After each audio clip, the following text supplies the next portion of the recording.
എൻ്റെ എല്ലാ പ്രിയപ്പെട്ട പ്രേക്ഷകർക്കും വിഷ്ണുമായ സ്വാമി യൂട്യൂബ് ചാനലിൻ്റെ നമസ്കാരം. ജ്യോതിശാസ്ത്രത്തിൽ ഏറ്റവും കൂടുതൽ ചർച്ച ചെയ്യുന്നതും മനുഷ്യ ജീവിതത്തെ ഏറ്റവും സ്വാധീനിക്കുന്നതുമായ ഒരു ഗ്രഹമാണ് നമ്മുടെ ശനി ഭഗവാൻ. കർമ്മഫലദാതാവ് എന്നാണ് ശനിയെ അറിയപ്പെടുന്നത്. അതായത് നമ്മൾ ചെയ്യുന്ന എല്ലാ പ്രവർത്തികൾക്കും, നല്ല പ്രവർത്തികൾക്കും മോശം പ്രവർത്തികൾക്കും അതിനനുസരിച്ചുള്ള ശിക്ഷയും നൽകുന്ന ഗ്രഹമാണ് ശനി ഭഗവാൻ.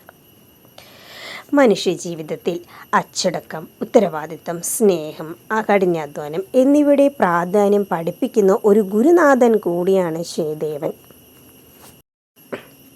അതുകൊണ്ട് തന്നെ ശനിയുടെ ഓരോ രാശിമാറ്റവും ചലനങ്ങളും വളരെ ദീർഘകാലം നിലനിൽക്കുന്ന സ്വാധീനമാണ് നമ്മുടെ ജീവിതത്തിലേക്ക് ഉണ്ടാവാറുള്ളത്.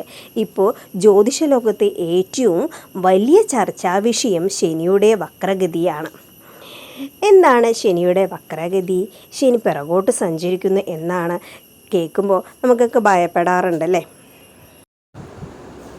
ഈ വക്രഗതി കാരണം വരും ദിവസങ്ങളിൽ ഏറ്റവും കൂടുതൽ ജാഗ്രത പാലിക്കേണ്ട 7 രാശിക്കാർ ആരൊക്കെയാണ്?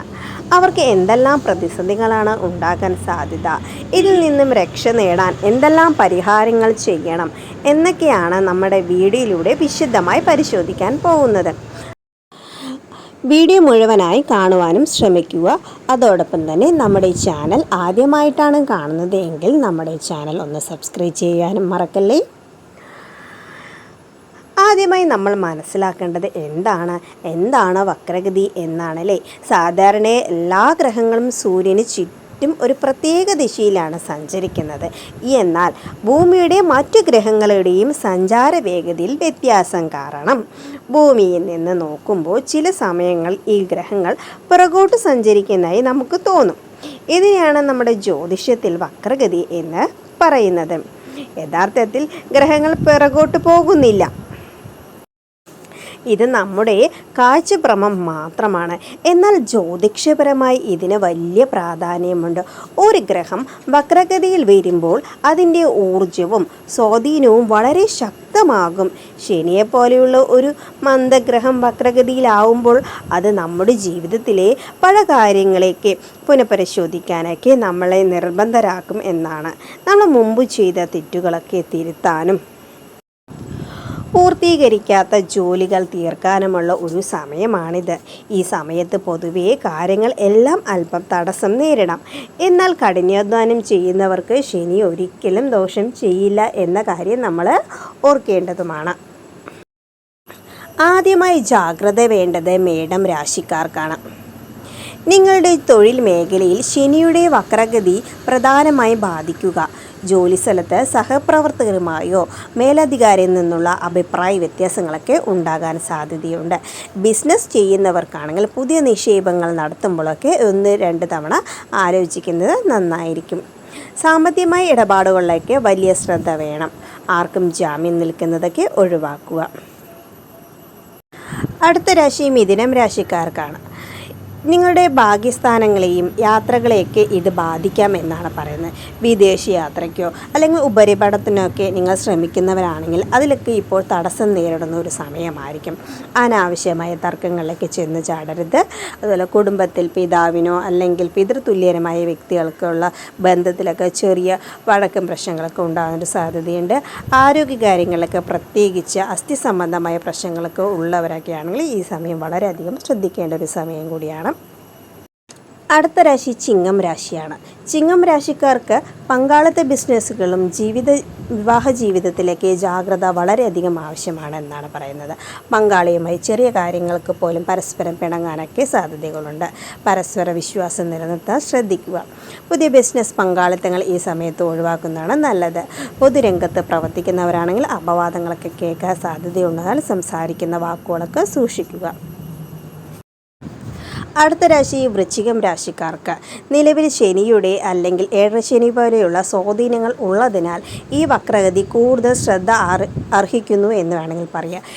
നിങ്ങളുടെ അമ്മയുടെ ആരോഗ്യകാര്യത്തിൽ പ്രത്യേക ശ്രദ്ധ വേണ്ട ഒരു സമയമാണ്. വീട്, വാഹനം എന്നിവ വാങ്ങാൻ ഉദ്ദേശിക്കുന്നവർക്ക് ഡോക്യുമെൻറ്റേഷൻ കൃത്യമായി പരിശോധിച്ച് മാത്രം മുന്നോട്ട് പോകുക. മാനസികമായി സമ്മർദ്ദം കൂടാനൊക്കെ സാധ്യതയുണ്ട്. യോഗ, ധ്യാനം എന്നിവയൊക്കെ ശീലമാക്കുന്നത് വളരെയധികം നല്ലതായിരിക്കും. അടുത്തത് ധനുരാശിക്കാർക്ക്. നിങ്ങളുടെ ധൈര്യത്തെയും സഹോദര ബന്ധങ്ങളെയൊക്കെ ഇത് ബാധിക്കാമെന്ന് പറയുന്നു. ചെറിയ കാര്യങ്ങൾക്ക് പോലും അമിതമായി ദേഷ്യപ്പെടുന്നതൊക്കെ ഒഴിവാക്കുക.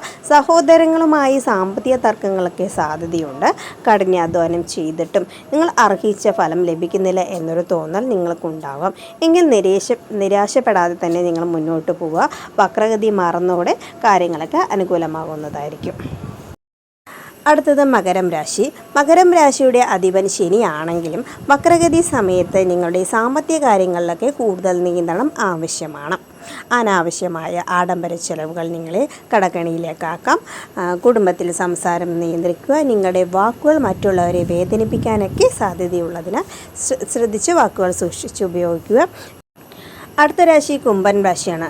ശനി സ്വന്തം രാശിയായ കുംഭത്തിലാണ് ഇപ്പോൾ ഉള്ളത്. അതിനാൽ തന്നെ കുംഭം രാശിക്കാർക്ക് ഇതിൻ്റെ സ്വാധീനം നേരിട്ടായിരിക്കും ഉണ്ടാവുക. നിങ്ങളുടെ വ്യക്തിത്വത്തിലും തീരുമാനങ്ങൾക്കും ആശയക്കുഴപ്പങ്ങളൊക്കെ ഉണ്ടാകുന്നൊരു സമയമാണ്. പ്രധാനപ്പെട്ട തീരുമാനങ്ങൾ എടുക്കുന്നത് കുറച്ച് നാളത്തേക്ക് നീട്ടിവെക്കുക. പങ്കാളികളുടെ ആരോഗ്യം വളരെയധികം ശ്രദ്ധിക്കുക. അലസതയൊക്കെ നിങ്ങളെ പിടികൂടാൻ സാധ്യതയുണ്ട്. നിങ്ങൾ എല്ലാ കാര്യങ്ങളിലും വളരെയധികം ശ്രദ്ധിച്ചു മാത്രം മുന്നോട്ട് പോവുക. അപ്പോൾ സുഹൃത്തുക്കളെ, നമ്മൾ ഈ പറഞ്ഞ രാശിക്കാർക്ക് പ്രതിസന്ധികളൊക്കെ ഉണ്ടാകുമെന്ന് കരുതി ആരും ഭയപ്പെടുകയൊന്നും ചെയ്യരുത് കേട്ടോ. ജ്യോതിഷം നമ്മളെ ഭയപ്പെടുത്താനല്ല, മറിച്ച് മുൻകൂട്ടി ജാഗ്രത പാലിക്കാൻ വേണ്ടിയാണ്. ശനിദോഷത്തിൻ്റെ കാഠിന്യം കുറയ്ക്കാൻ പറ്റുന്ന ചില ലളിതമായ പരിഹാരങ്ങൾ ഞാൻ പറഞ്ഞു തരാം. ശനിയാഴ്ചകളിൽ പൂർണ്ണമായും ഭാഗികമായി വ്രതം അനുഷ്ഠിക്കുന്നത് വളരെയധികം നല്ലതാണ്. ശനിദോഷ പരിഹാരത്തിന് ഏറ്റവും ഉത്തമമായി അയ്യപ്പസ്വാമിയെ അഥവാ ശാസ്താവിനെ ഭജിക്കുന്നതാണ്. ശനിയാഴ്ചകളിൽ ശാസ്താവിൻ്റെ ക്ഷേത്രത്തിൽ പോയി നീരാഞ്ജനം അല്ലെങ്കിൽ എള്ളിവിളക്ക് സമർപ്പിക്കുന്നത് ദോഷങ്ങളേക്ക് അകറ്റുന്നതാണ്. ദിവസവും അല്ലെങ്കിൽ ശനിയാഴ്ചകളിൽ ഹനുമാൻ ചാലിസ ജപിക്കുന്നത് ശനി ഭഗവാന്റെ അനുഗ്രഹം നേടാൻ നിങ്ങളെ സഹായിക്കുന്നതായിരിക്കും. ഹനുമാൻ സ്വാമിയെ ഭജിക്കുന്നവരെ ശനി ഒരിക്കലും ഉപദ്രവിക്കില്ല എന്നാണ് വിശ്വാസം. ശനി ഭഗവാന് ഏറ്റവും പ്രിയപ്പെട്ടത് ദാനധർമ്മങ്ങളാണ്. പാവപ്പെട്ടവർക്കോ രോഗികൾക്കോ പ്രായമാർഗവും നിങ്ങൾക്ക് കഴിവുന്നതിനനുസരിച്ച് സഹായങ്ങൾ ചെയ്യുക. കറുത്ത എള്ള്, കറുത്ത തുണി, എണ്ണ എന്നിവ ദാനം ചെയ്യുന്നത് വളരെയധികം ഉത്തമമാണ്. കാക്കയ്ക്ക് ദിവസം രാവിലെ ആഹാരം നൽകുന്നത് ശനിപ്രീതിക്ക് വളരെയധികം പ്രിയപ്പെട്ടതാണ്. അപ്പോൾ നമ്മൾ ഇന്ന് ശനിയുടെ വക്രഗതിയെക്കുറിച്ചും ജാഗ്രത പാലിക്കേണ്ട 7 രാശിക്കാരെക്കുറിച്ചൊക്കെ മനസ്സിലാക്കി അല്ലേ? അപ്പോൾ ഈ വീഡിയോ നിങ്ങൾക്ക് ഉപകാരപ്രദമായി എന്ന് വിശ്വസിക്കുന്നു. ഇത് നിങ്ങളുടെ സുഹൃത്തുക്കൾക്കും ബന്ധുക്കൾക്കും ഈ വീഡിയോ ഷെയർ ചെയ്ത് നൽകുകയും ചെയ്യുക. ഇതുപോലെയുള്ള ജ്യോതിഷ വിജ്ഞാനങ്ങൾക്കായി നമ്മുടെ ഈ ചാനൽ സബ്സ്ക്രൈബ് ചെയ്യാൻ മറക്കല്ലേ. അടുത്തൊരു നല്ലൊരു വീഡിയോയുമായിട്ട് വീണ്ടും കാണാം. നന്ദി, നമസ്കാരം, ശുഭദിനം.